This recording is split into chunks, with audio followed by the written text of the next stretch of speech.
thank you all for thank you and welcome to the Franklin Regional Council of Governments meeting for Thursday, October 20th, 2022. So we've welcomed a couple members, and we have heard an interesting question and something to think about from Marguerite Willis. We'll move on to adopt the minutes from July 21st, 2022. We have a motion from Tom. We have a second. I heard Tom. With a second from Paul. Any further discussion? All those in favor? Aye. Aye. Roll call. Oh, we do have a roll call vote. Let's have a roll call vote. So take yourself off mute, please, folks. Okay, Ashfield, Yes. Bernardston, Yes. Buckland, Charlemont. Abstain. Okay. Coleraine, Conway, Deerfield, Yes.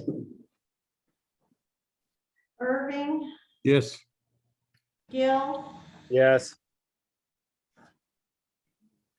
Yes. Greenfield, Polly, Yes. He's not here, Leverett, it's not here, Lyden. Yes. Monroe, Montague, Yes. New Salem, Abstain. Yes. Northfield, Orange, Yes. Rowe, Shelburne. Bob had to step out. Oh, okay. Yep. Shrewsbury, Yes. Sunderland, Yes. Warwick, not here, Wendell, Whately, Yes. Bill Perlman, Yes. Jay, Yes. and Emily. Yes.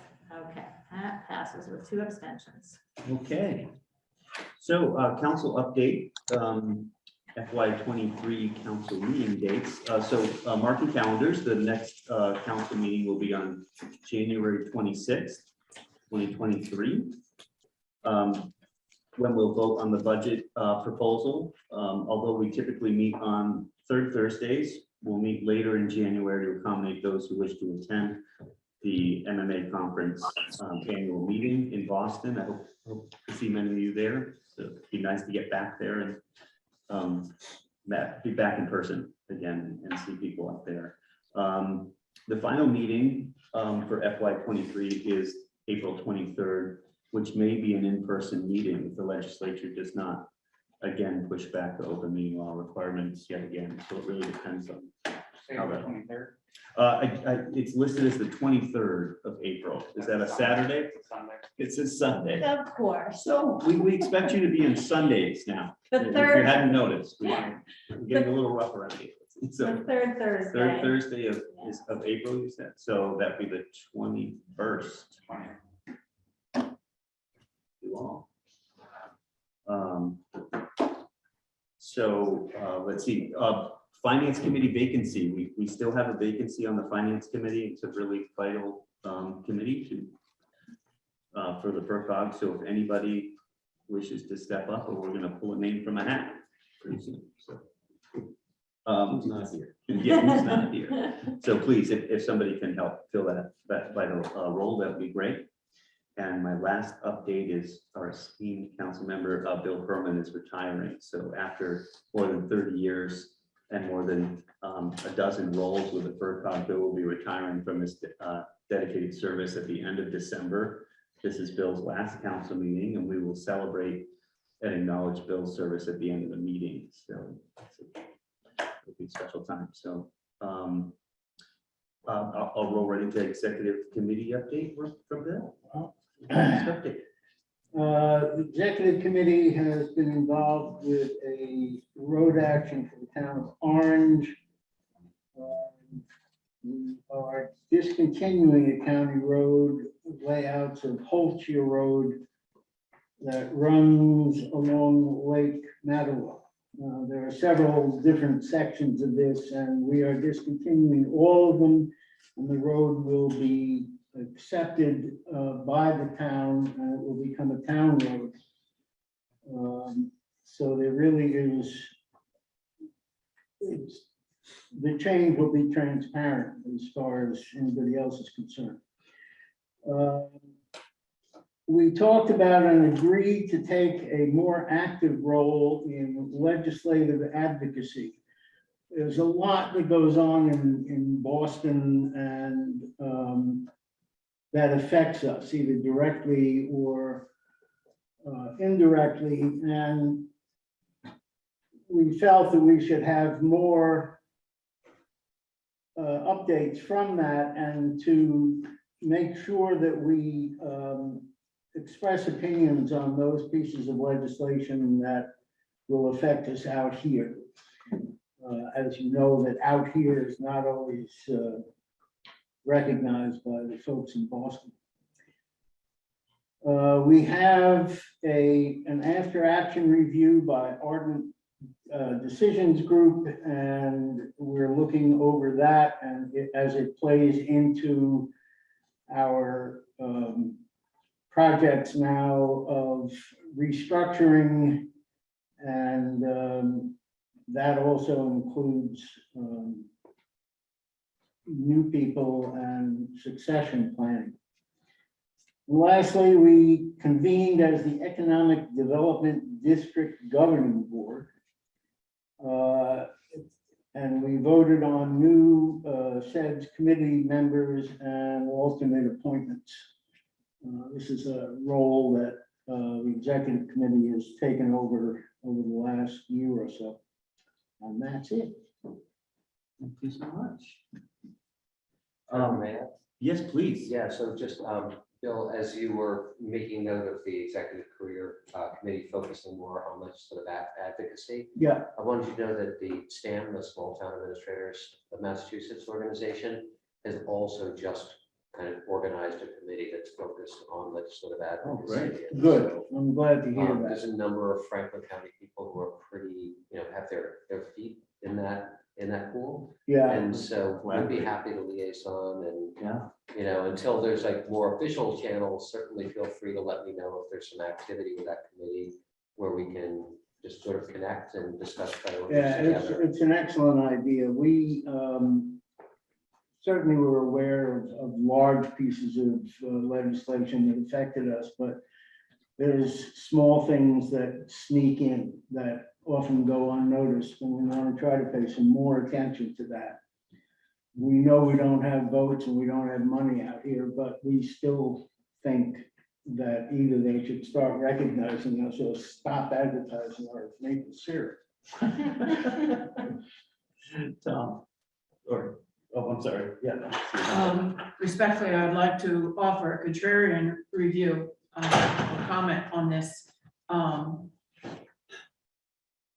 You're already asking local officials to do a lot, and now we're expected on a regular basis, write this letter, do that, lobby for it. And our legislators are spending a lot of time going around meeting all of us at various functions, Friday at Amherst, in the morning for the Mass Municipal breakfast. There's a constant stream of meetings to go to legislators.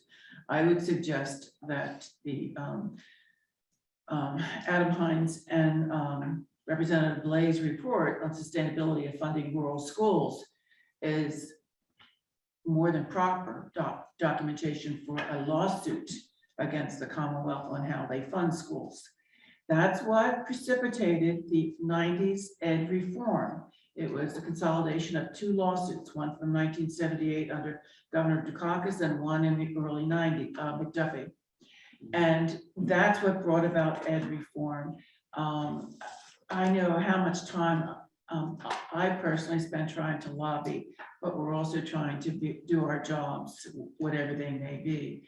And if we take this on, we're just contributing to the circus. That's my comment. Before I get hung, before I get a chance to escape, what I was talking about is not necessarily drafting town membership, but the council itself reporting to the executive committee, and the executive committee making comments or requesting some kind of input into the legislation. If it's something large and important enough, we will certainly bring it to the council meeting, but I am not suggesting that we lay on more responsibility to the individual towns. I appreciate that, Bill. My viewpoint is a little different. We're constantly in a position where we have to watch them closely to see how badly we're going to be hurt and then lobbying, and we don't have the votes. The 50 to 60 million that's needed to properly fund rural schools is about 1% of the state budget. And Franklin County is about 1% of the state population. I'm rounding numbers here. We shouldn't have to work this hard to get what is called our fair share. No question, but paying more attention to it, I think is actually helpful to us rather than ignoring it.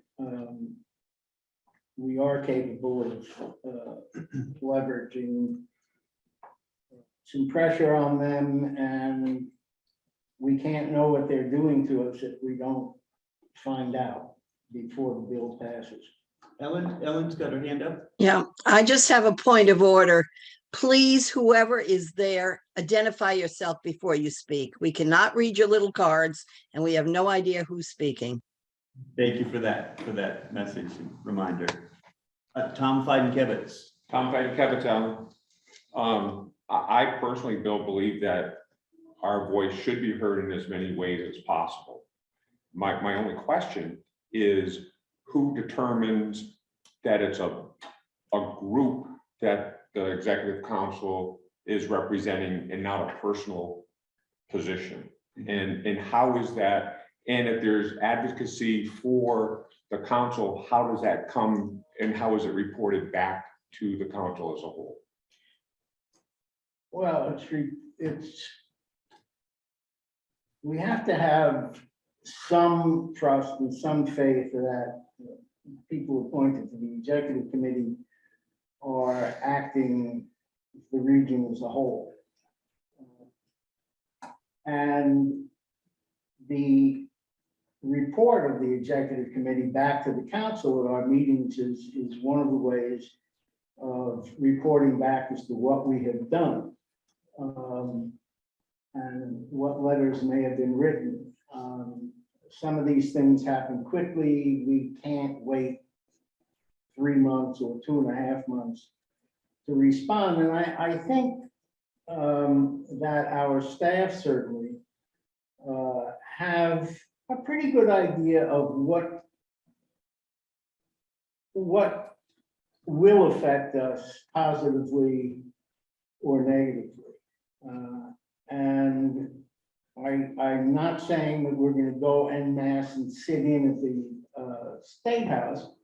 We're going to make some phone calls. We're going to write a letter. We're in very close touch with our legislators now. And this will just reinforce making sure that they hear from us.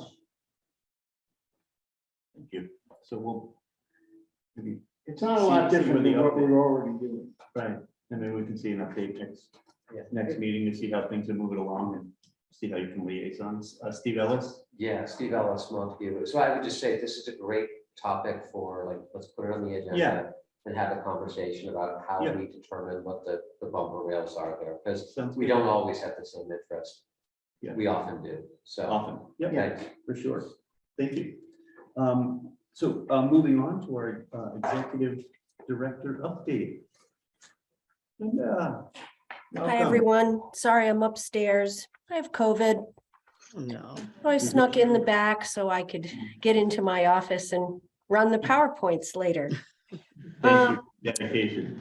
Thanks. So under advocacy, the other thing to talk about is that we are actively we run the Rural Policy Advisory Commission, and the Rural Policy Advisory Commission will work closely with the small town administrators and several other groups on advocacy and legislative priorities. I've been asked to be part of the Massachusetts Cybersecurity Planning Committee. This will be $85 million of cybersecurity money coming into Massachusetts, 80% of which must be spent directly or indirectly in municipalities. 25% of that must be spent in rural communities. So I'm pleased to be on that committee and hopefully making a difference in how that money is spent locally. We did create a new mission statement after our discussion last quarter. Because we are already an hour into this meeting, it's on page 2 of your council updates. We are working on a new watershed resiliency plan, this time for the Clesson Brook watershed. Please keep an eye on that. We are the only regional planning agency in Massachusetts to receive an economic resiliency implementation award from the Federal Economic Development Administration, which gives us another pot of funding to work on economic development, economic resilience, marketing of our county, thinking about population decline, etc. So that is exciting. There are changes to purchasing thresholds. You will find an explanation of that on page 4 of your council updates. FCCS, good news is that we have disposed of the Royalston Tower. We transferred ownership of that tower, and EOTS, the owners of the Comier system, wants our space on the New Salem Tower. So that's 2 of our towers taken care of with no decommissioning cost for us. So that's good. The towns of Northfield, Gill, Montague, and Irving, along with the COG, have hired an attorney to help with FERC relicensing. We are getting down to the wire on the relicensing of the hydroelectric facilities along the Connecticut River. I don't know I guess if people want more information on that, we could bring it to the next council meeting and have Peggy or Greg, maybe someone from Gill, could help us with such a presentation. So if you're interested in that, please let me know. Our Partnership for Youth is busy. They have done, they've conducted their annual teen health survey. They just did an Advancing Racial Justice in Schools document. Their parenting guide was recently published in the Recorder. And I'm going to talk more about transportation later on in the evening, so I will not talk about transportation now. Done. Nice job, Linda. Trevor. Questions, Dan? Linda Stan Garland from Burleson. On the radios that communication system, excuse me. Has there been any talk about helping towns purchase repeaters for their fire trucks or their police cars? Yeah, we've been talking about that with EOTS, especially in areas where there are pretty serious coverage gaps. The system hasn't fully been transitioned to the digital system. It will be about a year before that happens, Stan. So EOTS is a little hesitant to encourage communities to spend a whole lot of money, and they are also just not really interested in spending their money right now until they see how the system is going to work once it's completely done. That doesn't help us in the short term, so we meet monthly with them and discuss what options are to make the coverage better in the short term that could then be also used long term. So I don't have a good answer, except that we know of the issue and we're working on it. Because we have buildings in the town of Burleson that we connect the communications inside the buildings once they get inside. And they have used a repeater before, and that allows them to get the communications. But these things are like $14,000 a piece. Yeah. And if you're gonna put it in a police car, you gotta put it in all your police cars. So that can, if you got 4 vehicles, that adds up. Yeah. Fire vehicles as well. So anything that you can do to help us, would appreciate it. Yep. Yeah, We did just also fire- ask for a federal earmark for pagers, which if earmarks survive the election, the upcoming election, that we do have some significant federal money coming in. So maybe we can look into how to spend that money to include repeaters. I'm not sure. We can look. Yeah. Bill Just to Furman? clarify a little bit, there are 2 types of repeaters. One Yep. is outside covers an area. The second is an in-vehicle repeater, which Stan, you're talking about. Yes. And that would be for individual cars or trucks to allow for in-building communication. Thank you. Moving on to our planning board update, Emily Johnson. Emily Johnson, Regional Planning Board Rep and Deerfield resident. So I just have a couple of updates. Last meeting, we talked, Jessica Atwood spoke about some really great brownfields projects. She is resubmitting a grant in November. And so if folks have brownfields in their town that aren't already on her list, or if you're not sure if they're on her list, then you can contact her just to make sure that she's aware of those for redevelopment.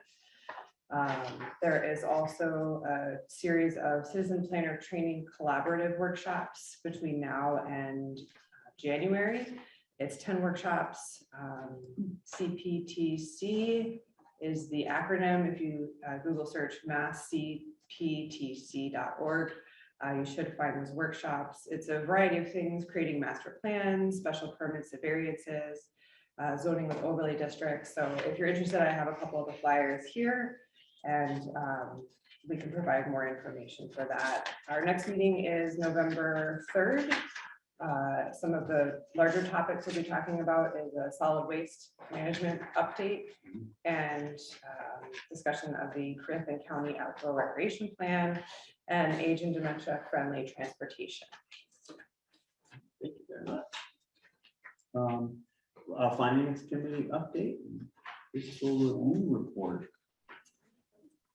The finance committee did meet to review the fiscal review, which you have in front of you, I hope. And because Claire did all the work, I'm going to turn it over to her to explain it. Thank you, Claire. Thank you, Michelle. Good evening to all. I'm Claire, the Director of Finance for the Franklin Regional Council of Governments. Goals of this report are to summarize the agency's financial status, specifically detailing the year just ended. You want to switch to the next slide, Linda? The format and content have evolved over the 10 years that the finance director and executive director have been doing this. It has become more visual. We're using graphs more to illustrate size and trends. And there's less information about specific programs because that information is available in so many other formats, like your updates, like these council updates, like the annual report, and the many, many reports that other program managers in the agency put out. So there's less in here now about programmatic work that we're doing than there used to be. But that information is in other publications. Hey, Claire, I'm having trouble hearing you, so you're gonna have to scream when you want me to advance the slide. Okay. Okay. Next slide. Thank you. And this also begins the process of developing the next year's budget and provides a background of information for counselors as they prepare themselves for that vote in January. The budget development calendar, which is a series of meetings in which priorities, trends of expense, and increases to each section are reviewed. These series of meetings will talk about all of those things. That's on page 1. And it sort of tells you the date. If you choose to participate in any of those meetings, and they're all open, you don't have to be on a committee that's meeting to attend and either learn more or offer your inputs. The following 2 pages of the report provide a summary of the COG's work, and we expect that is most useful to new council members.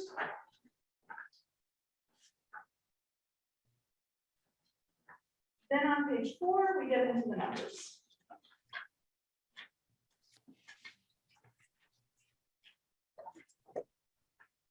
In the 9-year history of revenue shown in this graph, the most striking feature is the spike in FY21, which was the result of a $2 million grant for the radios that you were all just talking about for the communication system. the COG passed that equipment and the value of that equipment through to all the 60 unit members that use those radios. FY '22, despite its smaller nature for the same purpose, that was about $1 million in FY '22.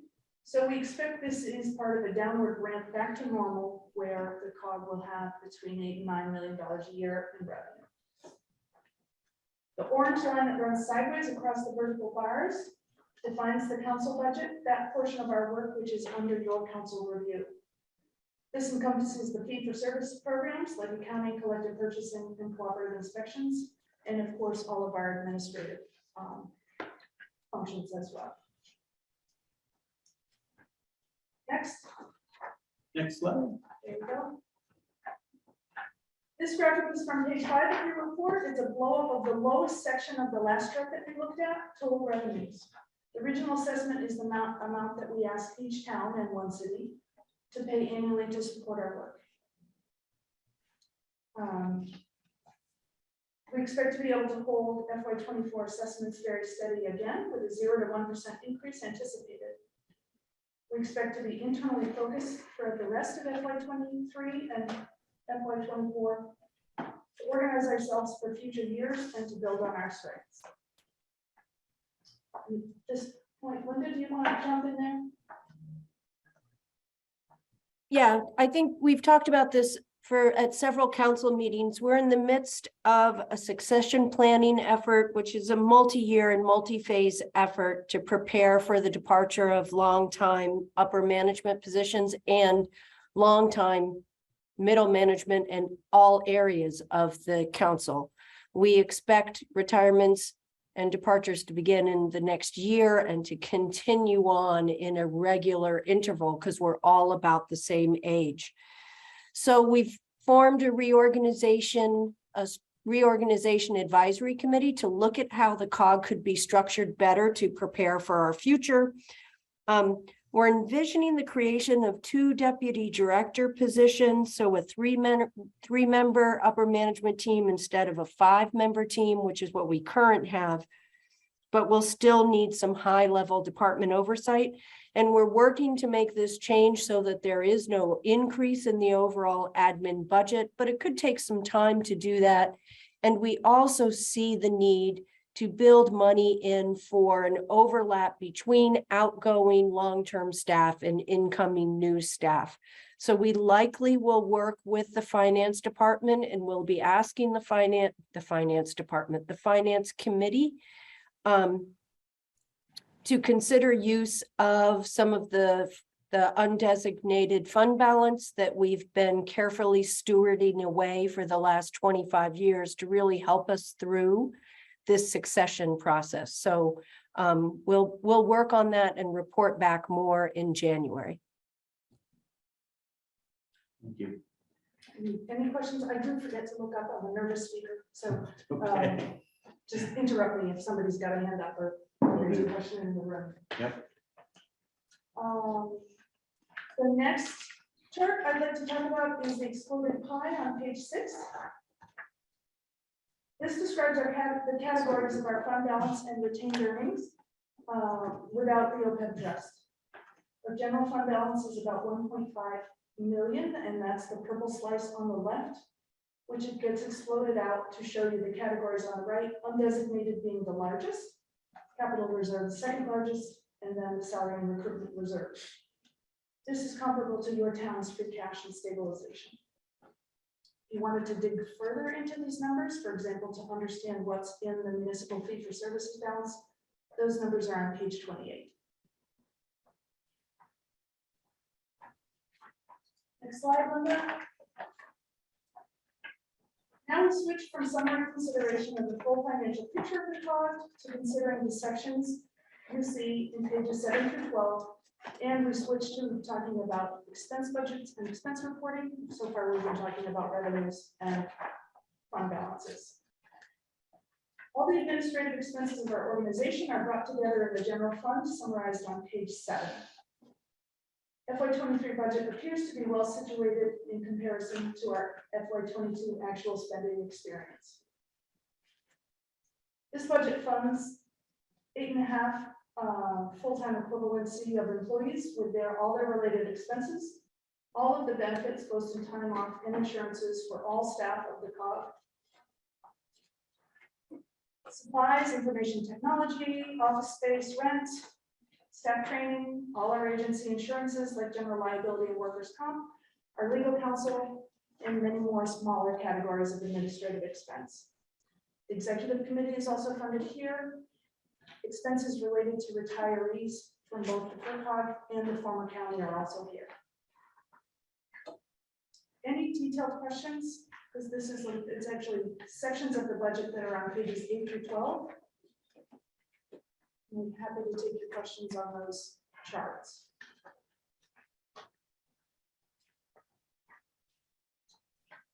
Seeing none, I'm going to bump us up to page 14,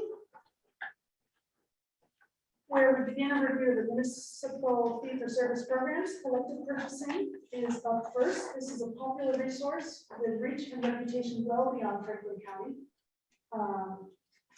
This budget funds 2 staff people. All of their benefits are cross-billed to this budget. And also, just a comment, it's getting really small up on the screen, so please do use your report, particularly if you're at home. Questions about the collective purchasing actuals or budget for FY23? Yeah. So just as a matter of program policy, how do you have lots of members, some of them are your core members and some of them are other communities, and that's part of what's allowed us to expand capacity, so that's a good thing, I think. But do you have a set of decisional criteria relative to if you're doing a special procurement project for, are members first in line, so to speak, when we need an ad hoc procurement done relative to Franklin County members relative to other community members? I don't know that answer. Do you, Bob? Yes. That is, okay. Great. I don't need to know how, I just want to know that we have that right to access. Thank you. Yes. Yes. Great. Anything else? Next slide, Linda. The cooperative public health chart is on the next page. This has 15 towns participating, and this budget funds 2.5 people.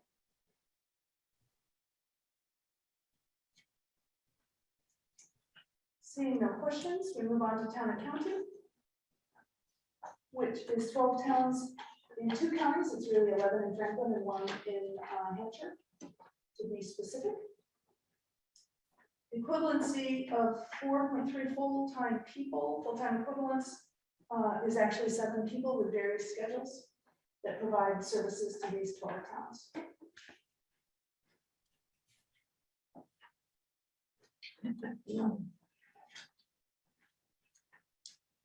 Cooperative inspections is on the next page, and that is 16 towns participate.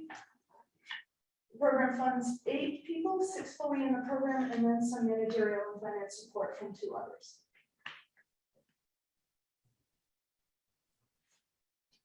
We're going to be so done so fast. Emergency communication system, FCECS. There are roughly 60 member departments, as we mentioned earlier. And you're bound to notice that the actual is much lower than budget. FY21 and 22 had very low capital needs in either equipment replacement or decommissioning. So those amounts that are unspent carry forward and become the capital resource for when we do eventually have a very large decommissioning expense and or we need to repair something major to keep the system running. So that is how that works. Any questions? The regional emergency response budget is on page 19. This is the fund that we created through our work with the COVID vaccination clinics in FY21. The following year, we were paid by the medical insurance of those people that got vaccinated. That money is accounted for separately so that the agency can fund work in a future emergency affecting the region. The balance in that fund is $217,000 and is now established as a reserve for future emergency communications, logistics, or planning. Each year, we hope to do an original budget that would allow us to launch an effort in response to a new emergency while we convene the council to review and approve additional funding that might be needed specific to that situation. Any questions there? Wow, done. Of course, any questions that come up, if you haven't spent time with the report and you do eventually, do just let me know. My email is here on the slide, and hopefully it's somewhere in the report. But you know how to reach me through Linda or anyone else. I want to thank Mark Maloney, who does the layout and editing. Andrew Woods took the cover photo this year. And Linda, the Lindas who help with content, and of course, our committee members that are involved throughout the year in our finances. Quick question, Claire, on the OPEB projection on page 22. Yes. What was the date of these projections? When were they done?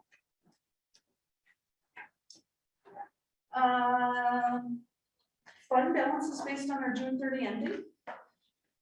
The projection of liability was done based on a July 1 census of employees and retirees.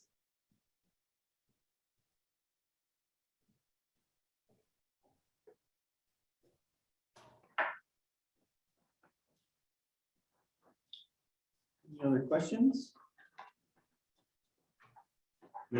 Great groundwork, you know, yeah, there's a lot of work goes into this to have a very few questions. Oh, you have a hand up. We have a hand up. Anybody? Oh, somebody's answering the door. All right. Well, thank you so much, Claire. And Michelle, for your report. Linda, we're moving on to the fun part of the meeting. We are. I'm gonna share my screen again. Can everyone see that? Yes. Okay, so oftentimes at the COG, we forget to take the time to celebrate our accomplishments, and we forget to look back and remember the work that we do. I hope that you all saw the email that we lost one of our team members, Maureen Mullaney, a few weeks ago.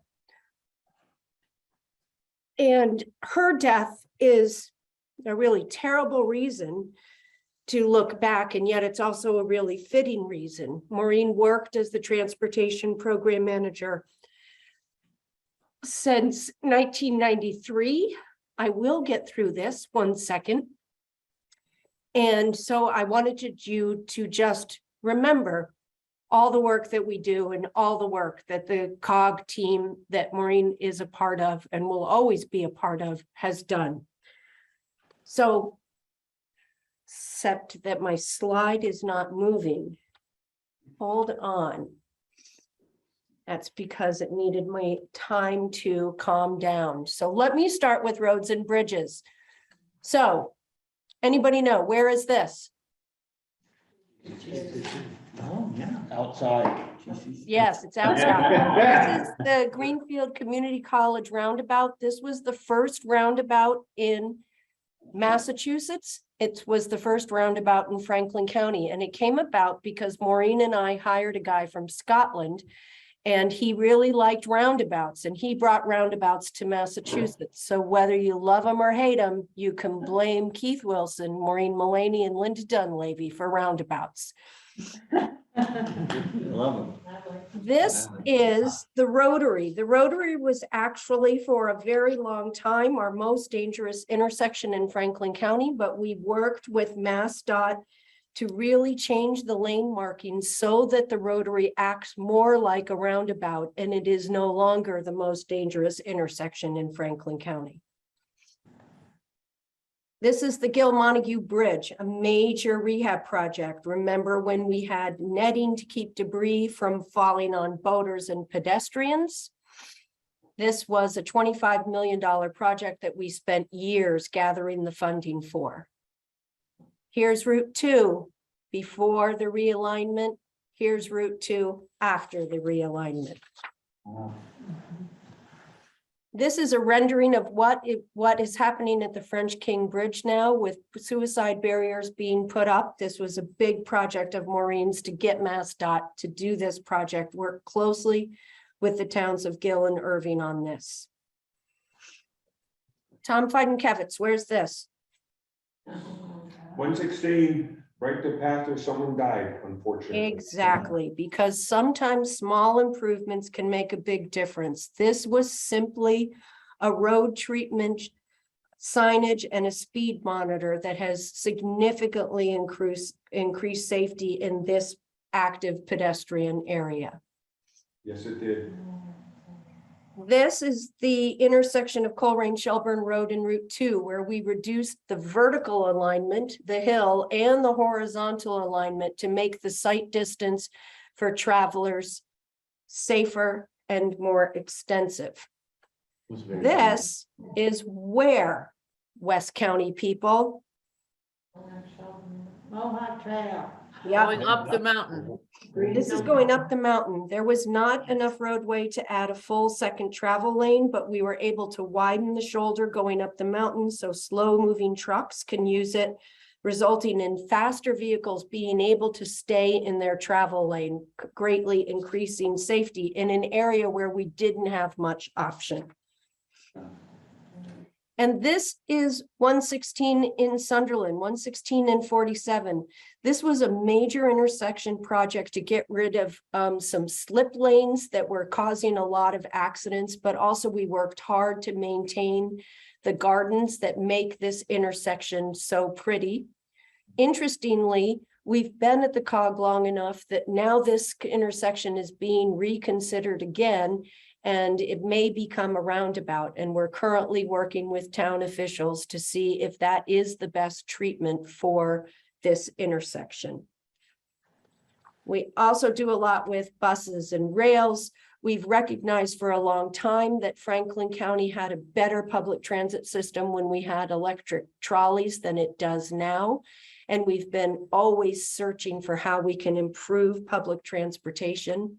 One big thing was building the building that you're in so that we could have an intermodal transit facility instead of being outside of Greenfield City Hall. And one of the great things that we've done, thanks to some help from Joe Comerford, is we created FRTA Access. The FRTA is now a leading microtransit delivery server in Massachusetts. This is basically combining the best of a fixed route bus system as well as a demand response. And so that we can make sure that the 15 passenger vans are full, people can order a ride and go anywhere they want. Here's the zones that FRT Access did. And we also used part of an earmark from Joe Comerford to make sure that all of these vans have bike racks on them so that it's even more intermodal and can serve a larger area. 2014 saw the return of passenger rail in Franklin County for the first time since 1985. And in 2018, we added the Valley Flyer service. Maureen was responsible for this marketing campaign using money from MassDOT and the Mass Office of Travel and Tourism. And it's you all remember, we've talked about this. The Valley Flyer service is a pilot service. MassDOT gave us very aggressive ridership numbers to meet that we are meeting, so that there is hope that this will be permanent service for Franklin County. We're not done. We work on bikeways too, and sidewalks and trails. Anyone know where this is? You will not know because it's now part of this. This is the path leading to the Green River swimming area. Maureen's very first project was designing and building a 40-mile Franklin County bikeway that included the rehab of this bridge. And when she was pregnant with her first son, she was like, let's go walk across that bridge. I made it about 15 feet and Maureen just kept going until I begged her to come back. The Franklin County Bikeway, oh, let me keep giving you pretty pictures first. So this is East Mineral Road connecting Irving and Montague, which is now this. And this is in Montague, and we have no before pictures. Do you know why? Because this is the bridge that fell in when the railroad was trying to lower the tracks to double track rail cars. So this is now a pedestrian and bike bridge on Greenfield Road in Montague. We also have made Franklin County bikeway signs, which include a topography map of what kind of ride you're getting into. We have created more shared straights and lanes, and we've created more signage. We had a grant where we could offer bike racks to any town that wanted, and 11 towns participated, 54 bike racks and 189 new parking spots. And we did a bike safety campaign. And the Franklin County Bikeway is now 289 miles of on-road and off-road bike path. We are also working with a number of towns on complete streets projects to make pedestrian facilities safer and to add sidewalks and crosswalks. We are working on trails to make sure that our trail system is well mapped out and is safe. And then we're not done. We also received funding that we were able to rehabilitate the Shelburne Falls trolley car. We helped build the Greenfield Energy Park. We have electric charging stations throughout Franklin County. We've done stormwater filtering systems to filter gross road runoff before it hits storm drains. We've built park and ride lots in Charlemont and Greenfield and Whately. And we are now working on doing a major culvert assessment throughout Franklin County. We have analyzed and assessed all of the culverts in 9 towns and working on the 10th town now. And we try to encourage people to think about things to do other than drive their car. This is Parking Day, where we talked about and showed all of the alternatives to the single occupant vehicle. And we're still not done. We also work on tourism and economic development with our transportation money. This is the 7 scenic byways in Western Massachusetts. 5 of them are legislatively designated in Franklin County. Maureen was responsible for the marketing campaign that created these signs that you see throughout Western Mass. And we've also been able to use scenic byway money to protect sites like this and like this. And we're not done yet. We also use transportation money to move information, not just people and goods. This is the first project in the country to use the interstate right-of-way to put telecommunications and fiber along the length of Interstate 91 from Connecticut to Vermont, and it now acts as the backbone for the last mile solution throughout Western Massachusetts. And that is what Maureen Mullaney did. Whew, okay. I made it through. That's really special. Mr. Chair, Yes, please, Tom. actually, that's not all she did, Linda. You missed so many programs. She helped us so much in our town. Yeah. Mr. Chair, Thank you. It's. I didn't hear what you said, Tom. that's good. It's hard to get it out. But what I tried to say, Linda, is that that's not all she did. She made many personal friendships. I don't ever remember her saying no to anything we ever asked for, which is very, very unusual. And those are the major accomplishments. But I think it's all the little accomplishments in our town that really made a difference.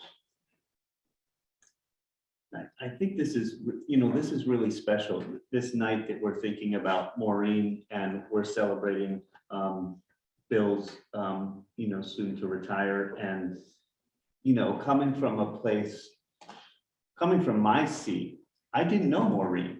I'm just meeting Bill, we're just starting to know Bill from the last couple of years, and there is, you know, we're doing this assessment of FERCog and how we're transitioning as an organization and keeping all the things just shown in that slideshow and all the other things that we've done in the past and moving forward and thinking about how are we going to serve all of our towns and our county and region in the future.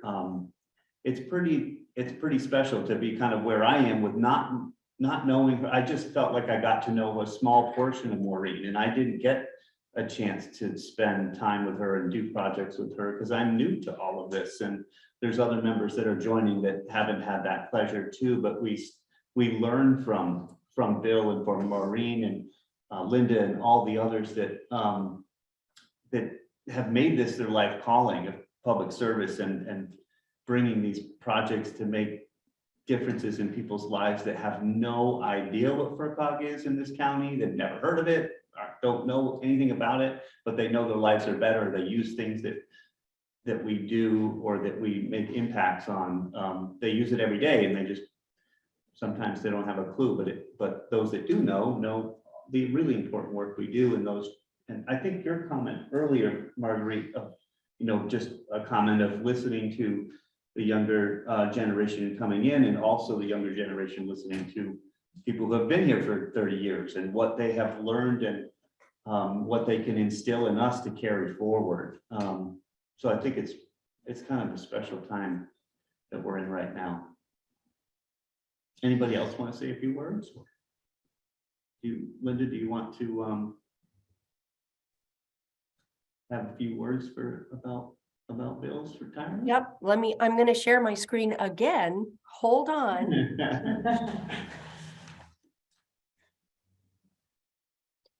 So now we're turning to thanking Bill Pearlman for his 25 years plus of dedicated service. I put 25 because the COG is 25 years old, but I know it's been longer than 25. This is Bill's last council meeting. It is not his last meeting with the COG because he's chair of personnel and also has 2 more at least executive committee meetings. So, come on now. Why does it keep doing that? There we go. So starting with Bill's service to Ashfield, Bill sat on the select board for 15 years, was a sewer commission for 4 years, and he may tell you that that wasn't his most favored position. And then he has long been engaged in emergency response in a variety of roles for the town of Ashfield. And it was in his first municipal role where he got first engaged with the COG as a representative to the Franklin Regional Planning Board. He was, I believe that Bill has been on the COG Executive Committee for the full 25 years that the COG has been in existence. It started as a planning board rep. Emily, look at your future. And then he was a council appointment and then has had 5 terms as a regionally elected member to the executive committee. He has been the chair of the personnel committee for at least 17 years, and he is a fierce advocate for our staff. He recognizes and will always be the first to say that the staff is the greatest asset of the Franklin Regional Council of Governments, and that by honoring them, we protect the value of the COG. And he has also been a careful steward of our personnel policy to make sure that it is fair and clear and equitable to all of our staff. He has sat on the Franklin County Emergency Communication System Committee Oversight Committee for a long time, at least 10 years, maybe longer, and has been really a close monitor to make sure that system can hold up to what it needs to do until we are able to completely decommission it. And I forgot to tell you that in his role on the executive committee, we counted that he has been involved in 47 county road actions, 25 budgets, countless other issues, and likely thousands of meetings over the time. The list is not done. He also has been on the representative to the Transportation Planning Organization for at least 10 years, and now probably knows as many of the silly and extensive transportation acronyms as I do. He was on our Pipeline Advisory Committee. He is most recently been helping me on the Organizational Restructuring Advisory Committee and the Economic Development District Board. And I put this one on here because Bill will also read every document that we send to him, every single one. And he particularly likes the economic development documents, I think because it has so much data and charts and statistics. And then when he wasn't helping the COG, he was doing other things for Franklin County. He was the representative to Shelburne Control for 3 years. He was the municipal representative to the Western Region Homeland Security Advisory Council for 4 years, and you can see all of the work he did with the Homeland Security Council. He worked on as a MEMA Emergency Manager Advisory Committee member, and for the last 16 years has lived in his hearse during the duration of the Cummington Fair while he managed all of the vendors at the Cummington Fair.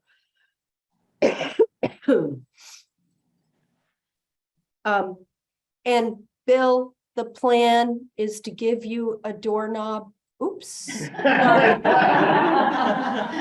The plan is to give you a doorknob, but I got COVID and I wasn't able to bring it to my woodworking friend. It's sitting in my dining room, ready to be mounted on a beautiful piece of walnut that I picked out. You'll get it before December. So with that, Bill, thank you.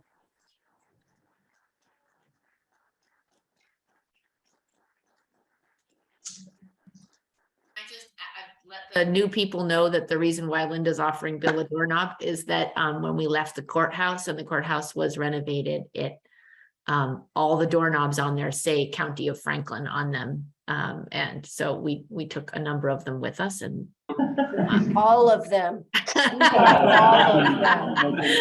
trying to downplay that part. It was my crowning achievement of my career. But I'm 75, the council is 25, which means that I've put in basically a third of my life here. And it's one of the better things that I've ever done.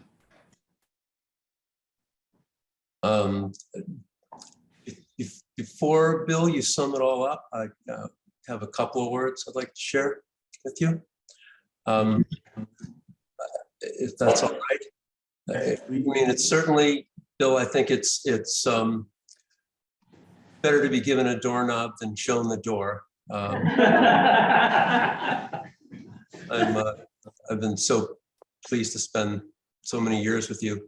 You know, Bill Perlman, Ellen McKay, and I are the only council members remaining who were here when the COG was created in 1997. And for several years prior to that, engaged in the work of the third and only successful charter commission to pose an alternative to a 300-year-old form of government that principally served Boston's interest in a regional administrative oversight of jails, courthouses, and registries. So Bill, now is your last chance to misrepresent any part of that history. Ellen and I will keep your counsel. Well, as Linda mentioned, many of you know that Bill is a superintendent of concessions, but make no mistake, that's only at Cummington Fair.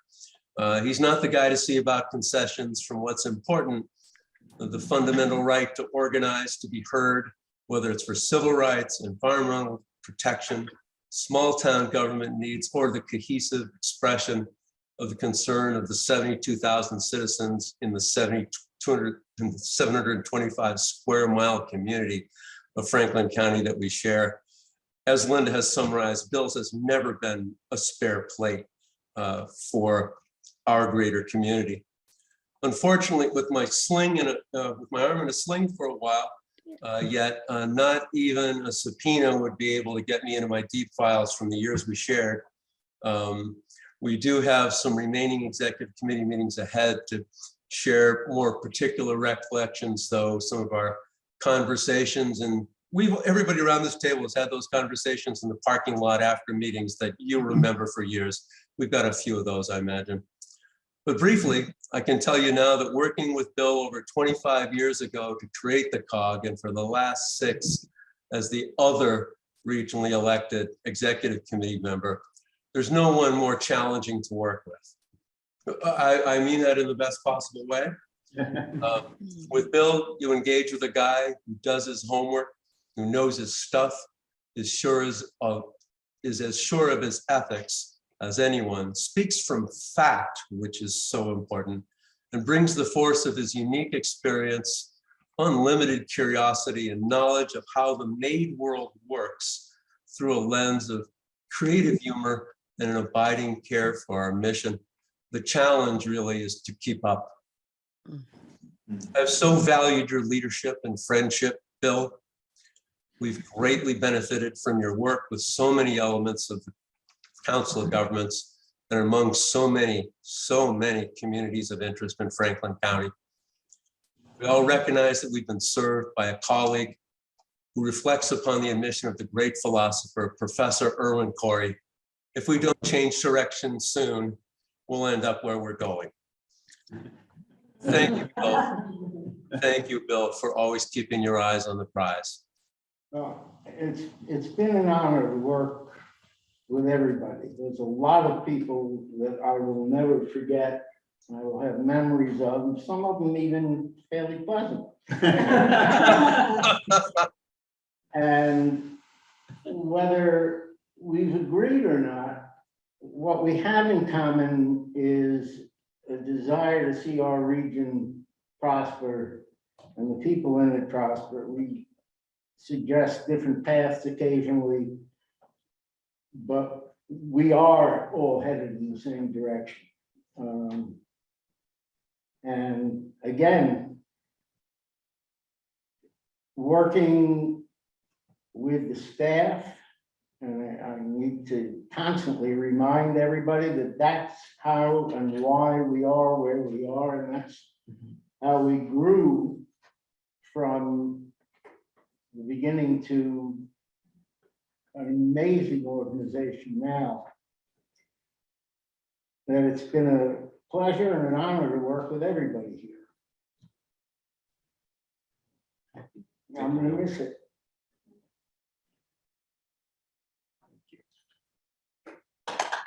What are the French 75s? Don't have a doorknob for you today, Bill, but we do have a cake. Okay, where is she? There she is. Let me just briefly introduce my wife who's standing back there. With the camera. I'm very proud. Well, Ellen, did you want to say something? Yeah, I just wanted to say, Bill, it has been an honor to work with you all these years. I have watched you and been in awe of you and of everything you do for this organization. And I frankly don't think we're ever going to be able to replace you and what you did. well, Thank you. don't get too complimentary. Mr. My Chair. wife does not want me to have the size of the head of a. So, Mr. Chair, I'd like to make a motion to adjourn so that we can attend to other festivities. Yes, Second. we have a second. All those in favor? all right. Aye. Thank you very much.